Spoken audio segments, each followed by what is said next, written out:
In 1974, the Japanese company Roland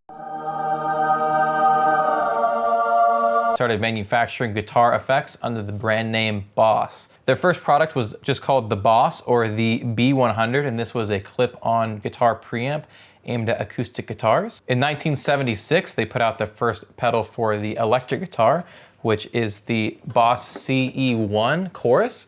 This was literally just the chorus circuit from the popular line of Roland amps, the Roland Jazz Chorus.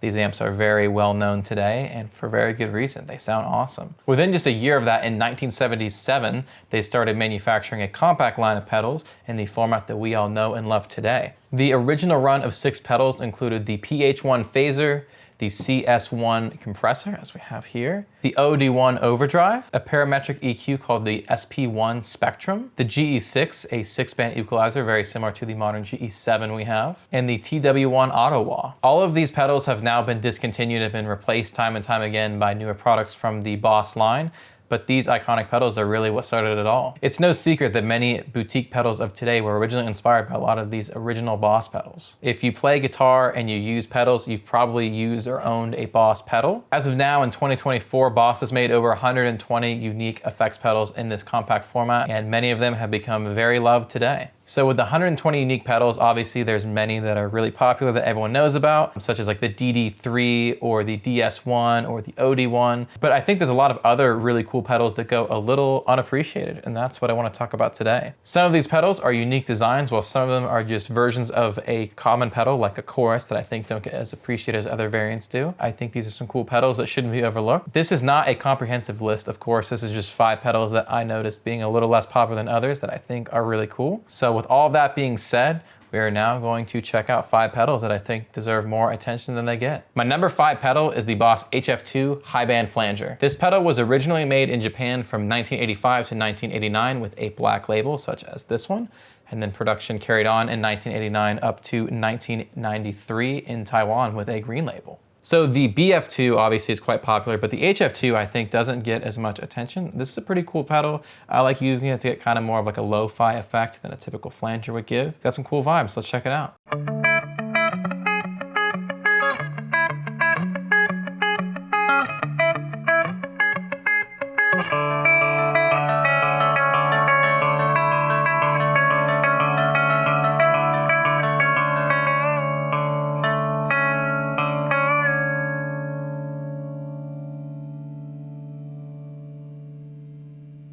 My number 4 pick is probably the pedal that I've heard talked about the least on this list, and that is the Boss EH2 Enhancer. I think part of the reason that this pedal is never talked about is because it's very hard to describe what it actually does. It's kind of an odd pedal. It's kind of like an EQ, but it's kind of like a compressor. Depending what you use it for, it can kind of be used to open up the high end a little bit, give a little bit of saturation and a little bit of boost in a certain frequency range. It has a pretty nice sweep of control to do different things, but it's a very subtle pedal. The way that I kind of think of this pedal is it does what a lot of people want out of a compressor. So all a compressor is doing is making your signal have a more similar level across the board. It's making the softer notes a bit louder or the louder notes a bit softer. And as it squashes stuff, it definitely adds a cool bit of saturation and a cool bit of color. So we love compressors, but I think a lot of times people gravitate towards a compressor more so for the color than the actual utility of what it's doing. And this is kind of an interesting pedal because this is literally just something that adds a little bit of that like little high-end boost, a little bit of saturation, not so much distortion, but just pushes your tone over the top just a little bit. Has a nice sweep of frequencies here. I like to use this to get a little bit more high-end out of my tone, and it kind of just feels like it opens up what you're doing a little bit. Like I said, the effect is pretty subtle here, so I probably wouldn't waste pedal board space with this one, but in a studio setting, this is a pretty cool pedal, and I think it adds some nice charm to what you're playing.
So pedal number 3 on this list probably needs the least introduction, and that is the Boss CE3. The CE3 was made between 1982 and 1988 in Japan, and then between 1982 and 1992 in Taiwan. The first few years this pedal featured a black label that was then replaced with a green label like this one.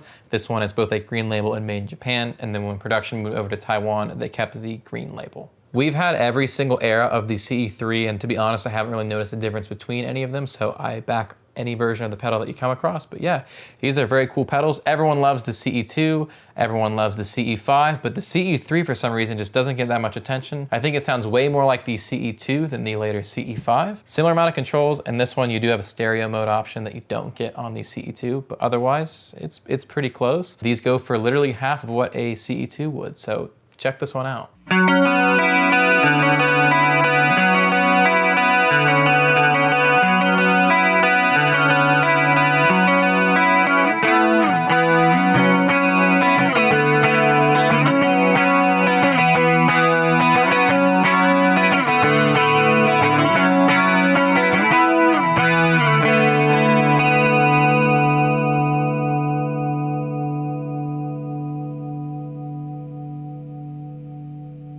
My number 3 pick is similar to the CE3 in the fact that it came right after a super iconic pedal, and for some reason this one just doesn't get the love that it deserves, and that is the Digital Dimension DC3. This replaced the DC2, which was the purple pedal with the 4 buttons on top, and then now you get knobs instead of buttons, so you get a little bit more control over what you're doing with the DC3, which I think is really, really nice. It still retains a lot of the great characteristics that the DC2 brings to the table, and I love it. Let's check it out.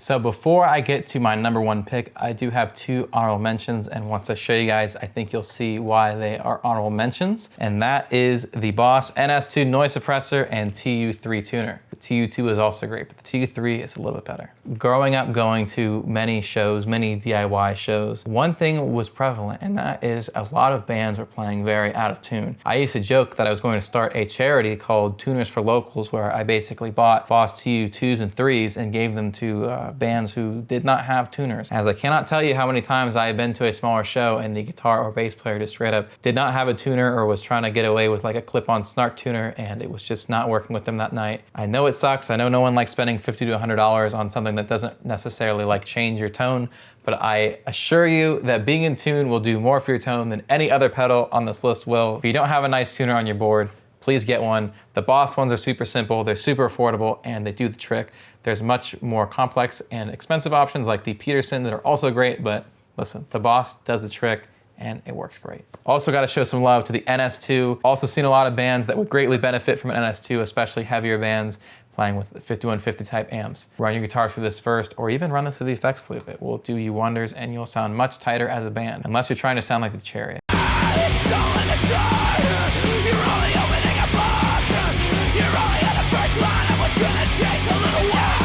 And then don't use a noise gate and disregard everything I'm saying. All right, so we are down to my number 1 pick, and I will fully admit this is probably the most popular pedal on this list, but I just don't see it getting used as much as I think it should be used, and that is the Boss BD2. This is honestly my favorite distortion or drive pedal from Boss, and I've been fortunate enough to play pretty much all of them. So this pedal works great as a typical overdrive. I love how this sounds through Fender style amps. It gets you some nice breakup tone without getting too crazy, still keeps lots of nice articulation. But as well as that, I think this works really, really well with the 5150/6505 line of amps, of doing the thing where you basically turn the level all the way up and the gain all the way down and using it as a boost. Most people use a tube screamer to do this, which is obviously a great option, but I think the BD2 sounds better. I like the BD2 better than the Tube Screamer. I've been fortunate enough to spend a lot of time with both, and I think everything that the Tube Screamer does, this does just a little bit better to my personal taste. That may not be your taste, but for me, the BD2 is that pedal. So first we're gonna check out what this sounds like through a Fender Deluxe Reverb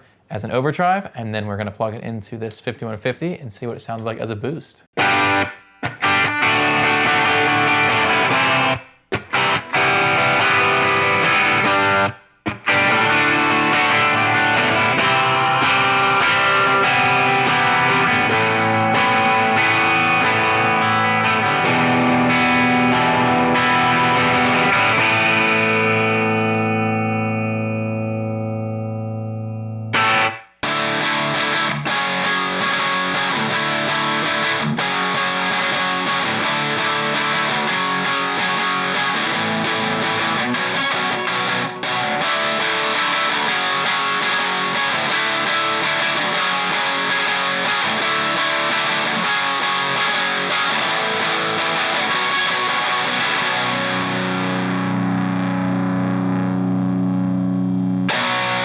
So I wanna know down below in the comments, what are some of you guys' favorite Boss pedals? What are some Boss pedals that you think don't get the attention that they deserve? I know there's a lot of really cool Boss pedals that are pretty obscure that we definitely missed in this video. So if you have any suggestions of some Boss pedals you really enjoy that maybe don't get the attention they deserve, please let us know down below in the comments. We are looking forward to reading that. Even if it is a popular pedal, also let me know just what your favorite Boss pedal is. I absolutely love the Boss line of pedals. They've been something I've been using since I started playing guitar, and I think they're something that I will always be using in some capacity. Don't forget to like, subscribe, comment, share this video with your friends and all that good stuff. It all really does help out, and it lets us do more videos like this. We appreciate you guys taking the time to watch, and we will see you in another video soon.